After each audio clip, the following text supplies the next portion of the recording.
Денешниот тайм-аут на КМ телевизија ќе го посветиме на еден од најмасовните индивидуални спортови, но истовремено и еден од најуспешните индивидуални спортови не само во Тетово, туку воопшто во цела Македонија. Наш денешен гостин е селекторот на У21 карате репрезентацијата на Македонија Арлинд Хусеини. Арлинд, ти благодарам што прифати да бидеш наш гостин во тайм-аут. Еднаш морам да ви се заблагодарувам за тоа што навистина секогаш имате желба и мотивација да не мотивирате и нас да доаѓате да ги посетите индивидуалните спортови, особено каратето. Арлинд, на почетокот на емисијата сакам да те прашам за твоите спортски почетоци. Кога започнуваш да тренираш карате и дали тренираш и некој друг спорт во тој период? Може би оваа прва емисија ми е во таков вид да почнувам од малите, од раните години кога сум почнал карате. Ја од 85-та година почнав во карате клуб Љуботен од Тетово. До некаде до зелен појас или па да речеме околу 5 години ги поминав тамо, кои навистина беа први чекори и многу битни чекори. Тренер ми беше Јованчо Јовановски, Шуко. Така да после тоа, некаде 91 година, почнав во карате клубот Шкендија. До 96 година, кога и го отворив и клубот. Морам да пред да влезам во мојот клуб, историјата на мојот клуб, морам да истакнам дека во двата клуба, особено во првиот клуб, кога ги почнав првите чекори, беа многу битни поради тоа што нормално првите чекори се многу битни во секоја битка, во секој спорт. Потоа, во годините кога требаше да се надпреварувам во карате клубот Шкендија, тука ги почнав и првите мои чекори во надпреварувањето, во борби и во кати. Многу подруго карате, да речам, тоа беше порано, да не речам по-машко карате, поради тоа што немавме порано штитници за ноге, као сега што се штитени од децата па до возрастните категории. Потоа, 96-та се отвори и секцијата на клубот во село Палчиште, па воедно и во Гостивар го отворивме карате клубот Фати од Гостивар, воедно работевме и во Тетово. Така да моравме да го докажеме тоа што навистина сме тренирале тие години. Првиот клуб Љуботен и вториот клуб Шкендија, кога и ги покажав тие најдобрите патеки или па најдобрите чекори што јас ги учев као од дете па до некаде 18-19 години. Морам да истакнам дека првата година кога почнав со клубот беа тешки поради тоа што не е исто тренер и не е исто надпреварувач.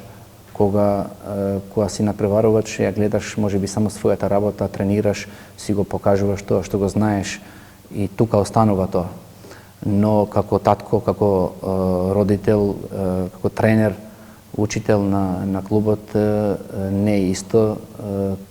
Тука имаш ти разни деца кога мораш да се соочуваш со разни карактеристики на децата и така да јас имав само еден правец да ги учам тоа што треба да ги учам децата да бидат добар пат, да бидат од патот на најуспешните, така да од многуте работа што го имав во клубот ете стигна и Берат ја купи шампион на нашата држава, па потоа на балкански првенства, медитерански првенства, европски првенства, значи 4 пати европски првак, трето место светско првенство, ќе ги истакнеме покасно тоа со места.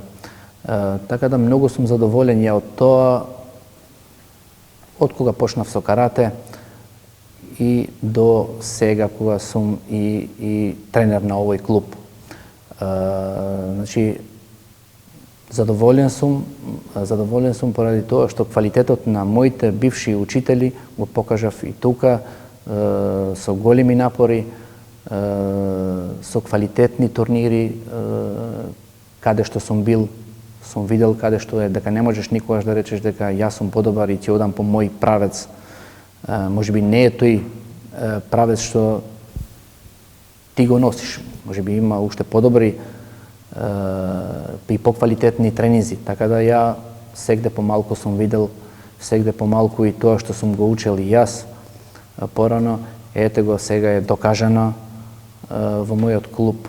Имам двајца европски прваци кои навистина мои колеги викаат често нас ни треба една европска медалја, а не ти имаш околу 10 европски и светски медали на официјални првенства.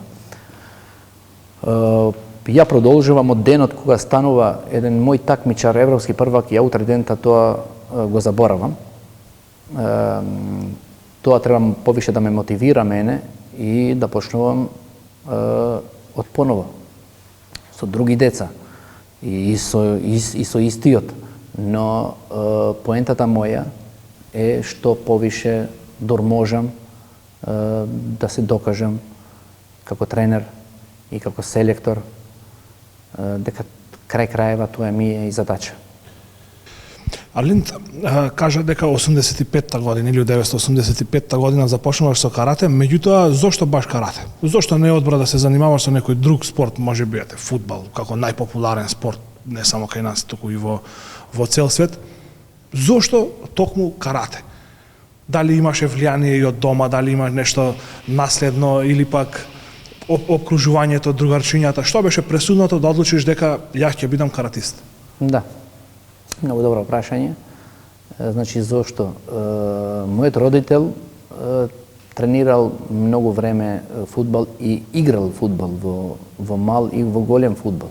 Така да и брат ми исто така играл и во мал и во голем фудбал, во втора и прва лига.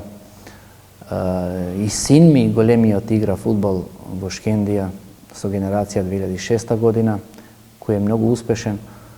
Но не значи тоа дека не сум имал влијание од родителот, чак ме поддржал дека треба да се следи чекорот или спортот кој што ти можеш да го каде што си најуспешен. Така да ја почнав и во фудбал и во карате, но каратето ми беше попривлечен дека тука можем па индивидуалниот спорт можем да речем дека повише верувам во индивидуалниот спорт него во екипниот спорт. Поради тоа што во екипниот спорт играат во фудбал, играат 11 играчи и треба од сите да очекуваш или па сите да бидат во добро расположение за да победат, дека се случува и големите фудбалски екипи да изгубат, но каратето, индивидуалниот спорт за мене е попривлечен и подобар и тука нема судијата или третиот или четвртиот, туку ти треба да тренираш, треба да бидеш упорен и 3 минути е борбата и од тие 180 секунди не може да ми рече мене такмичарот дека судијата ми го направи. Зошто не го направи кај Доан Османи, зошто не го направи кај Берат Јакупи, 4 пати европски првак, 11 пати балкански првак, 3 пати медитерански првак, 2 пати европски и светски првак универзитетски. Значи, кога тренираш, кога следиш успешниот пат, можеш да бидеш успешен. Така, затоа да одам кај вашето прашање, значи повише сум го сакал каратето и сум мислел дека тука ќе имам успеси, можеби не као такмичар, такво беше времето порано, но ете ми се врати као тренер да бидам еден од најуспешните кои сум зели Оскар преку мои такмичари. Берат Јакупи 3 пати Оскар на Македонија доби, па спортисти на годината, спортисти на Тетово, спортисти у Карате Федерација. Јас самиот сум бил тренер на годината, така да повише од овие успеси не верувам дека сум можел некојаш да ги сонувам овие успеси, така да ги имам, ги уживам тие успеси. Радосен сум јас, моите такмичари, родители, па и нормално и родителите на моите ученици, така да продолжуваме целата јавност, се гордеме со тие успеси. Арлинд, да се вратиме уште малку на периодот додека си активен каратист. Дали може да издвоиме некој успех од тој период? Твој личен успех, значи дали во борби поединечни, дали во кати?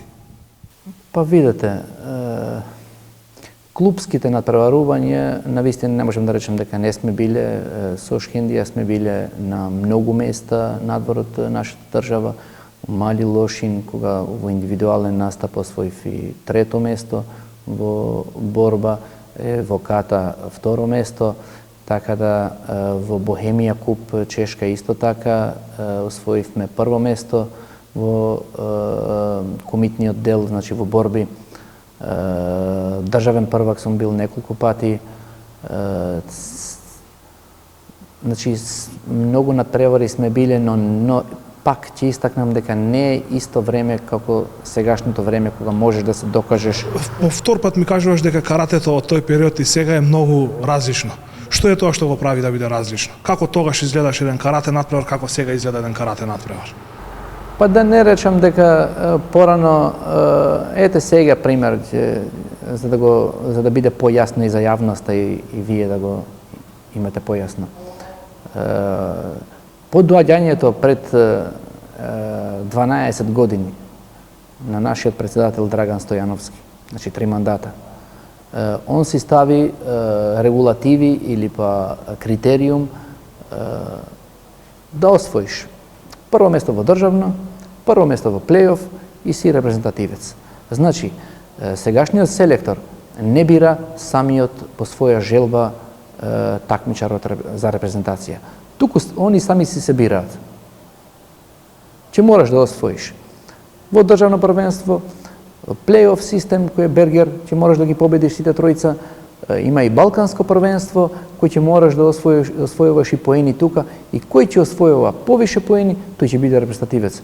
И верувај дека во овие 12 години кои што сум горд на тоа, сум бил дел од ова федерација, селектор, не сме имали никогаш проблеми ни од страна на родителите, ни од новинарите, ни од никого, поради тоа што се знаело од порано како треба да бидеш репрезентативец. Затоа тоа ја сега да не винам едниот или другиот, треба да го сватите зошто. Значи, не го бира селекторот некого што навистина ете во фудбал ти го имаш. Не значи дека сите овие 11 што играат за Македонија се најдобри на своја позиција. Тука едноставно селекторот мисли, има доверба на едниот и го бира едниот, тој го бира.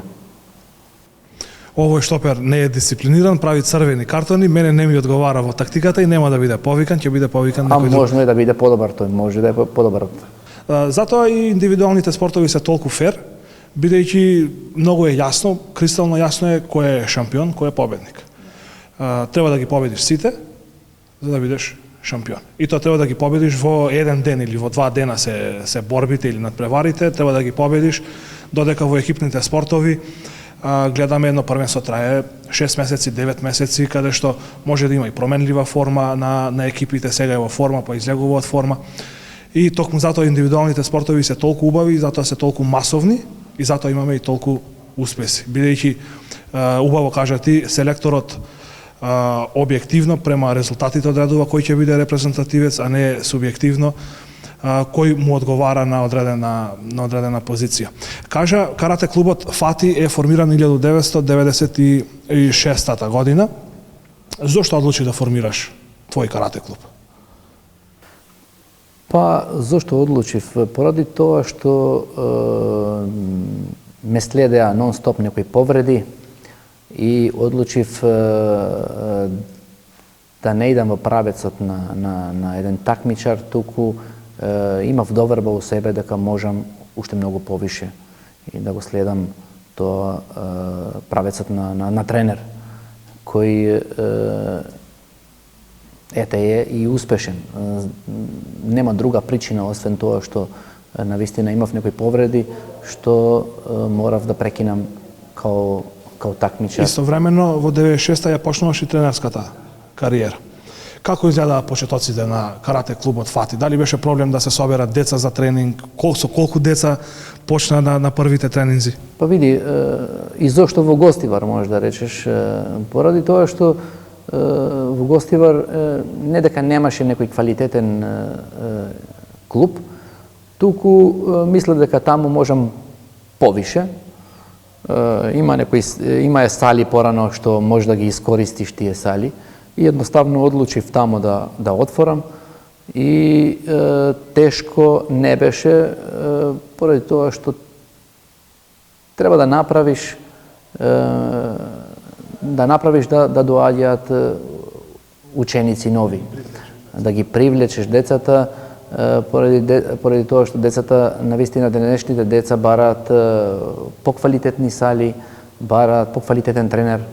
Ја тоа го искористив максимално и ете ден од ден доаѓа успесите како ништо да не речам. Многу надпревари, навистина потрошија и многу средства и клубот и родителите особено, но тоа не излезе за добро. Да, тоа не го споменавме. Карате клубот Фати најпрво се формира во Гостивар. Од кога почнува да работи во Тетово? Од Тетово почнува да работи. Истовремено ние сме работеле, но сме работели и тие такмичари што тренирале тука, се бореле за клубот Фати од Гостивар. Но со документи ние тргнавме 2007 година. 2007 година дефинитивно тогаш се формираше и во Тетово. Такмичарите што беа од Гостивар доаѓаат секој ден, така да и ден денеска имам некои врвни такмичари како и Доан Османи што доаѓа исто секој ден на тренинг, дисциплинирани и само преку тој пат можеш да ги следиш големите чекори или патот на успесите. Не дека не сум бил задоволен од тоа во Гостивар зашто прекинав таму и дојдов тука, но едноставно секој ден патување тоа више ме измори и морав да решам таму каде што живеам. Да. Дали може да издвоиш некои поголеми успеси на карате клубот Фати на клубски план? Значи не зборуваме за ова што каратистите го освоиле како репрезентативци за Македонија, туку на карате клубот Фати. Па успесите се големи. Речи се ние у календар на Карате Федерација на Македонија имаме секоја недела имаме надпревари кои се 90% тие меѓународни надпревари. Сите се више добри надпревари, одлични надпревари. Не можам да издвојам, да речем моето е подобро или некој друго е полошо, туку сите имаат добри и квалитетни такмичари и речи си во секој надпревар ние не се враќаме без златни медали. Но за мене како тренер не е битен многу златниот медал, поради тоа што подобро да направиш една борба квалитетна и да изгубиш втората, него да имаш 3-4 борби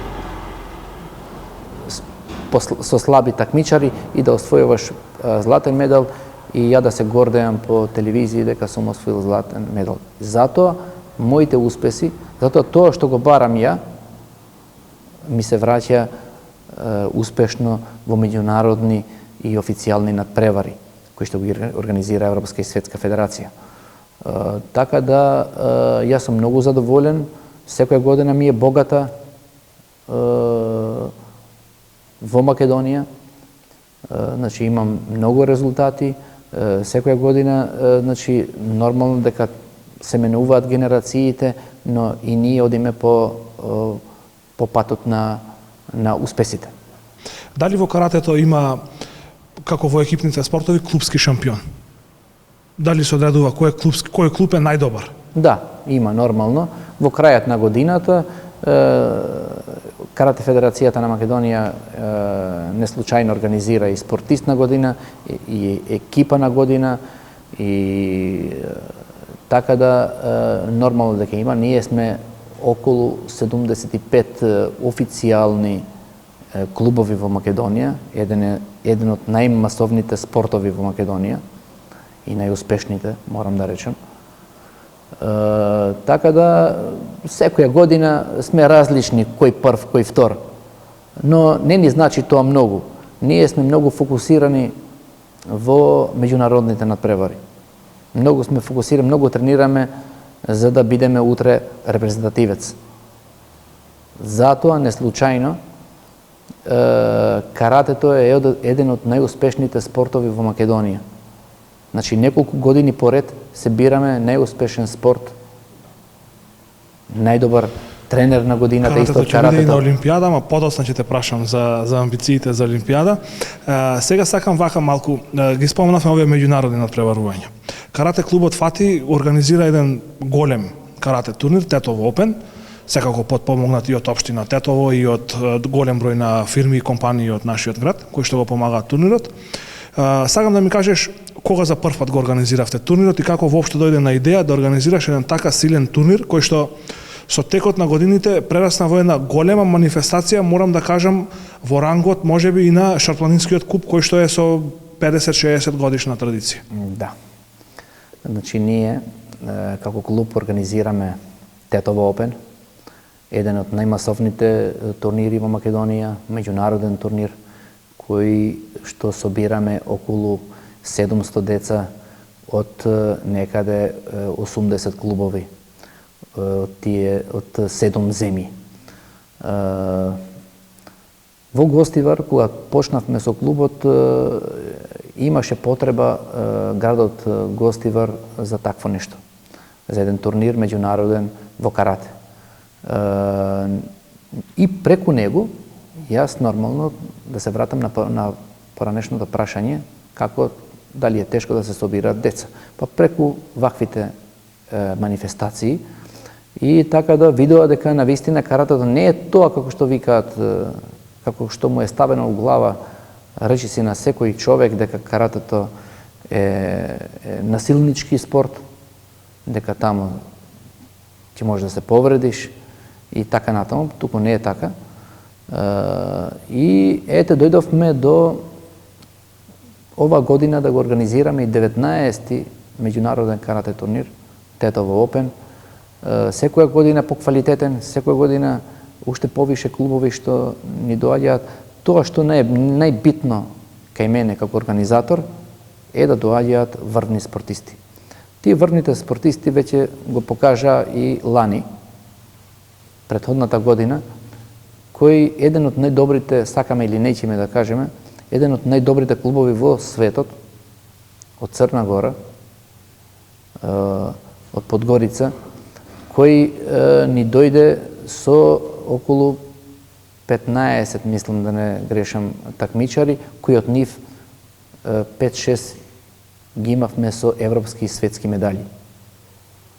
Тоа покажува дека во овој турнир има во тие категории квалитетни такмичари и ја нормално се гордеам на тоа, бидејќи и другите после ќе слушнат дека во овој турнир има квалитетни такмичари и таму ќе ги собираат сите најдобрите такмичари кои што ќе се борат, ќе имаат добри борби. Минатата година го следев турнирот 2019 што беше во спортската сала во медицинското училиште и морам да признам дека бев изненаден колку беа исполнети трибините, колку многу спортисти имаше.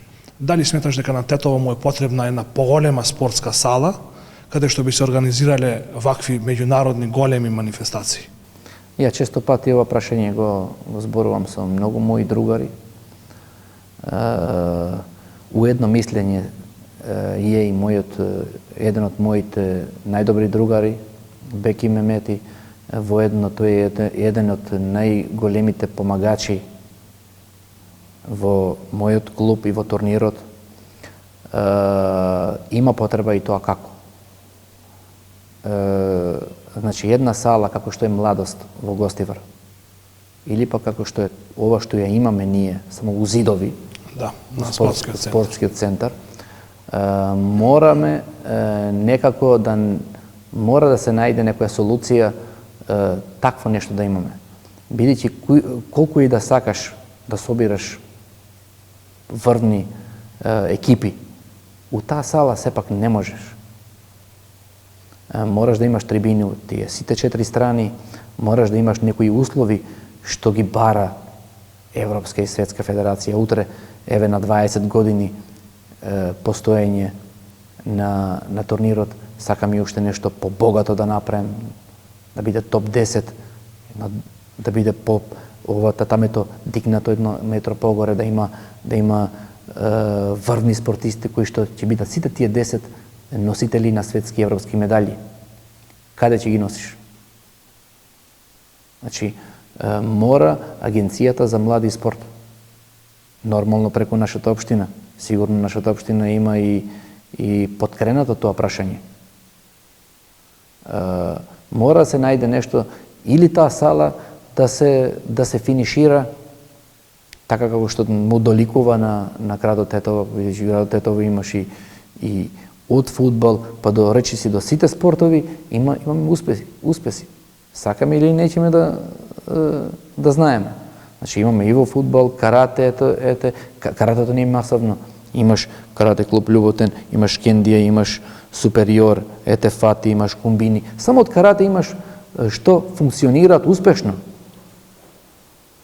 И ако имаме ние таква професионална сала, ја верувам дека ќе стигнеме еден од најбогатите и врвните турнири што можеме да го организираме. Ние тоа знаеме, да го умееме да го направиме, али немаме сала подобра од...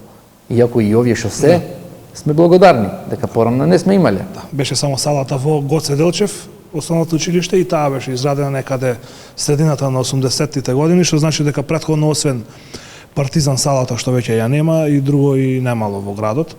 Меѓутоа јас се согласувам со тебе дека спортската сала на спортски центар треба да се адаптира, треба да се среди, бидејќи регион како Тетовскиот со преку 100.000 жители, да има најголемата сала да биде со капацитет од 500, 700 или 800 гледачи, нема никаква логика. Може би ќе имаме и кошарка тогаш, може би ќе имаме и ракомет во Тетово. Веќе кога ја спомна кошарката, пред 5-6 години имаше еден клуб во Тетово што функционираше Т-баскет.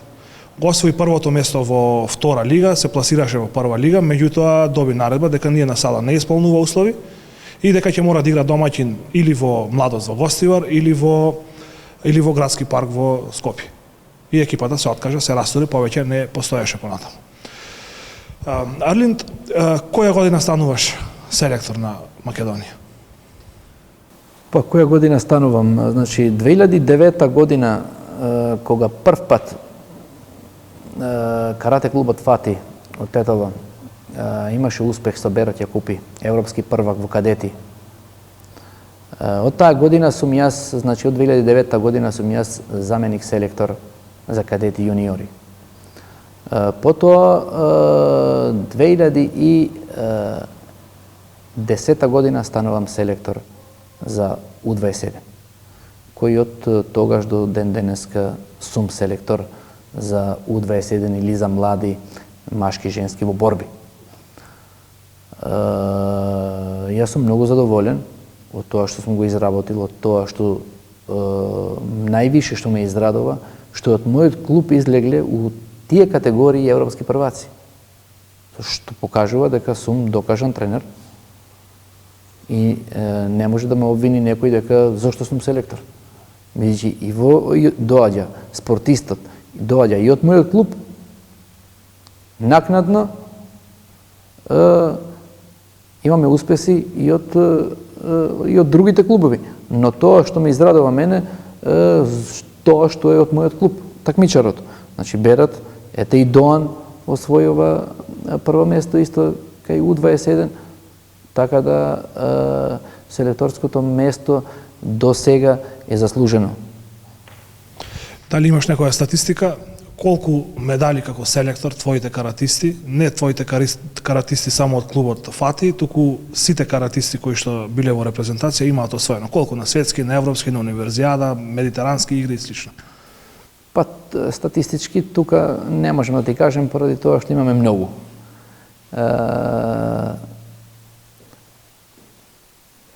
Значи каратето уште еднаш ќе го потенцирам дека не е случајно еден од најдобрите спортови во Македонија. Поради тоа што навистина се работи многу квалитетно во сите клубови. Многу квалитетни такмичари. Замисли, суспендирани немаме по наши државни првенства. Тоа е многу дисциплинирано. Многу се работи професионално. Ова година имавме 2 златни медали. 2 златни медали и 2 сребрени медали Македонија се враќа од Алборг, што значи тоа е многу успешно, многу овој успех покажува дека ние работиме. 7-мо место сме во генералниот пласман, кој навистина тоа не е баш мала работа. Значи тие двете први места, европска првенство за кадети, јуниори и U21 и добија и стипендии кои ќе земат плата од две овие речи просечни плати. Да, просечни плати, да, 2 години поред. Сега каратето стана и олимписки спорт на Олимписките игри во Токио. Дали Македонија прво има шанса да има представници во карате на Олимпијадата, а потоа и дали Македонија има шанса да освои медал во карате на Олимпијада? Па пред неколку години кога се одбра дека и каратето ќе биде во олимпиското семејство, толку што бевме радосни, толку што почнавме да работиме секој ден во карате. И затоа сега и успесите на Берат и на Емил, особено на Емил Павлов, кои што веруваме дека овие двајца, еден од овие двајца ќе бидат се потенцијални кандидати за Олимпијада. Иако шансите се тешки. Шансите се тешки поради големиот квалитет на сите такмичари. Немаш више ти држава кој што сакаш да ми падне првото коло, ете Бугарија да речеме. Значи сите се сега многу квалитетни. Сите професионално работаат, сите знаат што сакат. Така да ја сум оптимист. Сум оптимист. Ете сега се врати и од Премиер лига Емил Павлов освојувајќи прво место. На Премиер лига да освојуваш прво место е голема работа. Особено последните години, од кога сме у едно семејство со Олимпијадата. Ја верувам дека ако продолжуваат со успесите, ја верувам дека ќе имаме еден кандидат. Ја од тоа што успеав да прочитам и колку што е моето знаење за каратето, во секоја категорија ќе учествуваат по 12 надпреварувачи на Олимпијадата, меѓутоа нема да ги има сите категории. Имаш точна информација кои категории, во колку категории ќе се надпреваруваат каратистите? Да, 3 категории ќе се борат. Значи нема... Значи, 2 категории се спојуваат на едно, пример, минус 84 плюс 84, сега ќе биде у едно. Минус 75-ката и минус 67-цата ќе биде у едно. Така да сега малку потешко за тие по-ниските категории, но ете Емил се покажува дека не му смета тоа. Ја мислам дека и тешко е многу.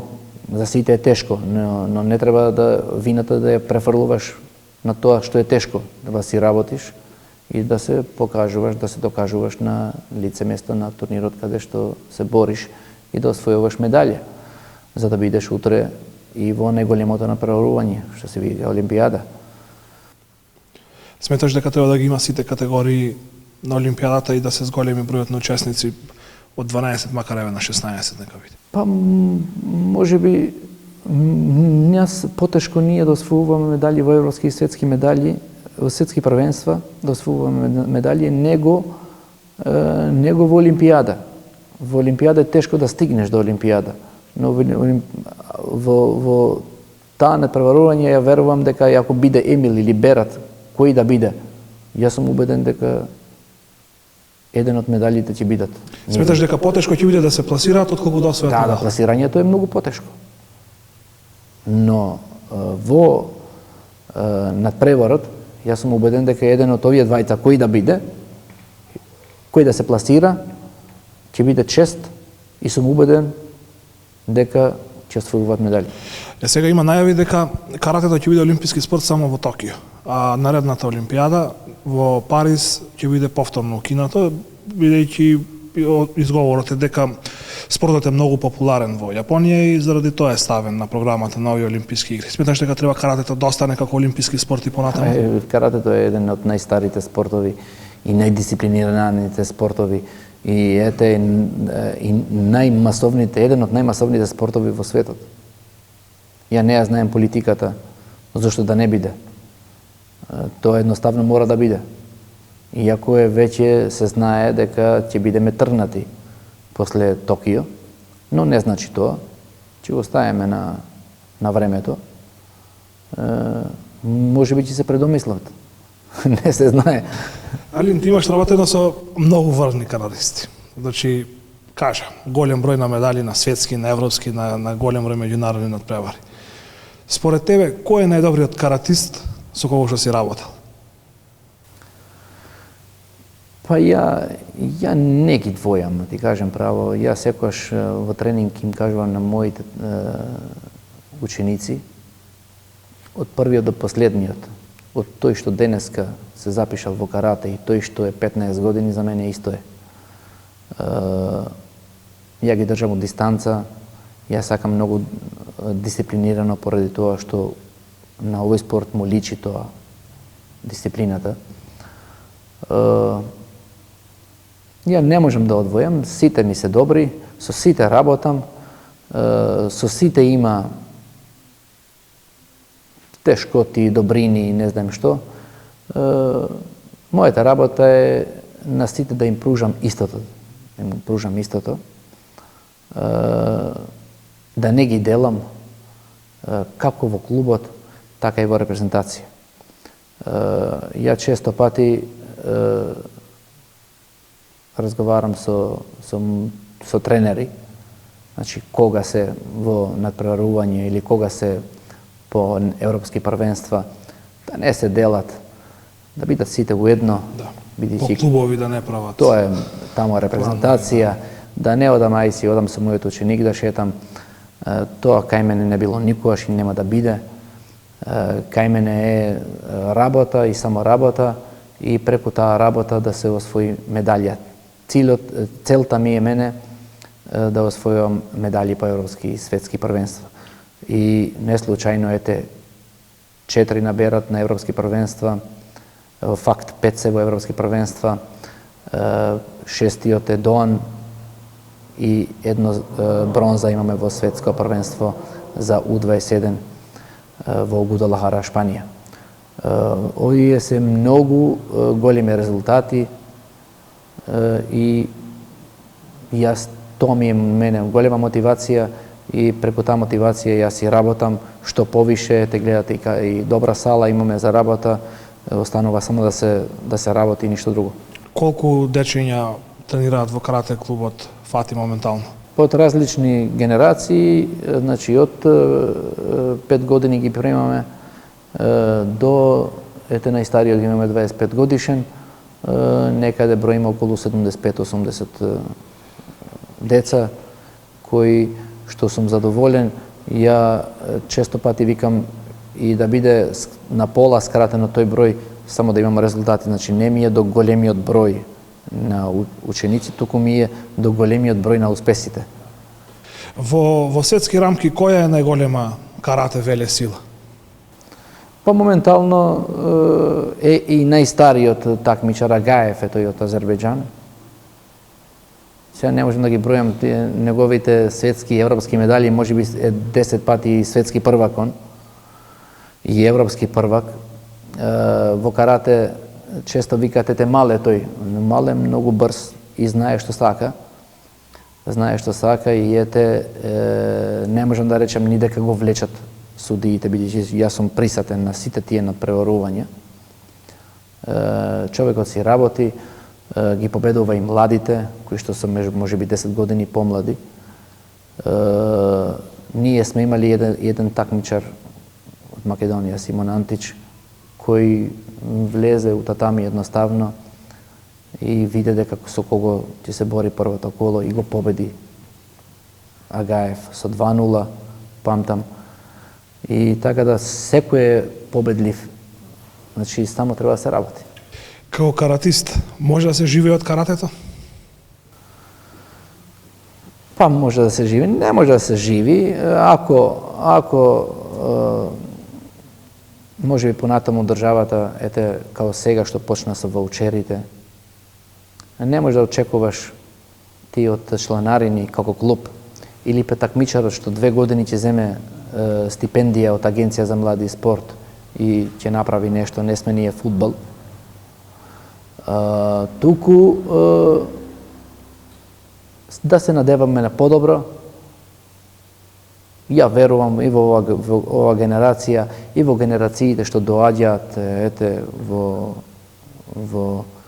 во Агенција за млади и спорт као директор, се овој денешниот директор и заменик директор направија сега и ваучери да ги стимулираат и клубовите, индивидуалци, и клубовите и овие спортистите.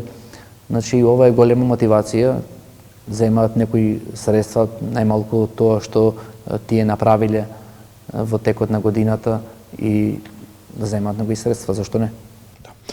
Арлинд, некоја неостварена желба на спортски план? Па Олимпијада, било кој да биде во Олимпијада, тоа ќе биде, тоа е врвот на каратето во овој момент. До сега ни било светско првенство, сега ни е целта Олимпијада, или Емил, или Берат, или кој друг да биде, мене ќе ми биде чест што сум каратист. И нормално понатамо да се стимулираат и другите, дека може да се земе и тамо медалја и да се оди тамо, да ги гледат и врвните спортисти, да тренираат. Има време за се.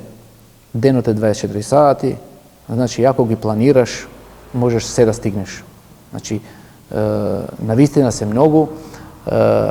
Имам ја, пак нема да ги спомнувам со имиња, имам навистина такмичари кои сами си го планираат денот, доаѓаат, ја често ги гледам во камера, тоа е во сала, значи е во сала, па иде некои обврски да ги на училиште, на работа. На училиште, на работа, вамо, тамо.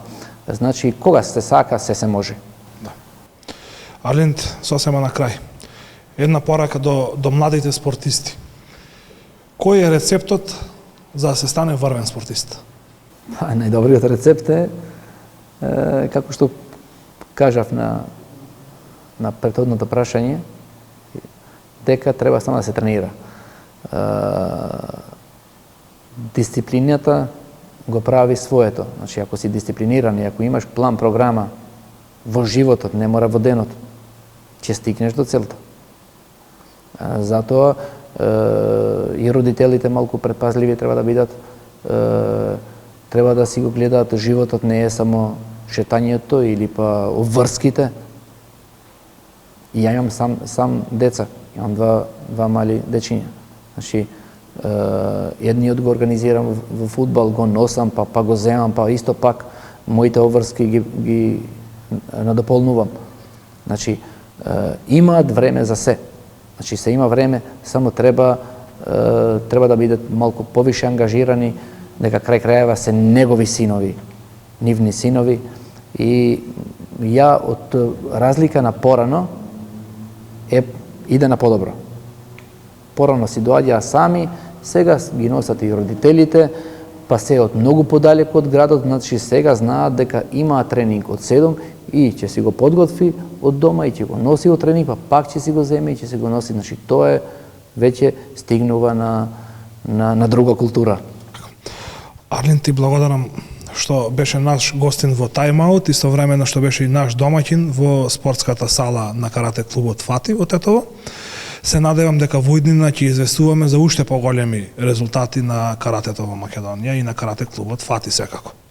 Мене ми е чест да бидам ваш гостин. Ќе спомнам и уште едно, бидејќи вие секогаш кога го организираме турнирот во Тетово, секогаш сте тука присутни, секогаш ни правите чест да доаѓате тука во Тетово Опен. Од наша страна ништо не е тоа што ви го даваме една благодарница, туку ни е чест што навистина сте секогаш присутни во нашите натпреварувања. Значи чест ми беше што бев гостин КМ телевизија, нели? Почитувани гледачи, тоа беше разговорот со Арлин Хусеини, селектор на младинската карате репрезентација на Македонија. Се надевам дека уживавте во разговорот за еден од најмасовните спортови во Македонија, истовремено и еден од најуспешните и најтрофејни спортови. Останете со нас и следниот петок да гледате Тайм-аут. Довидување.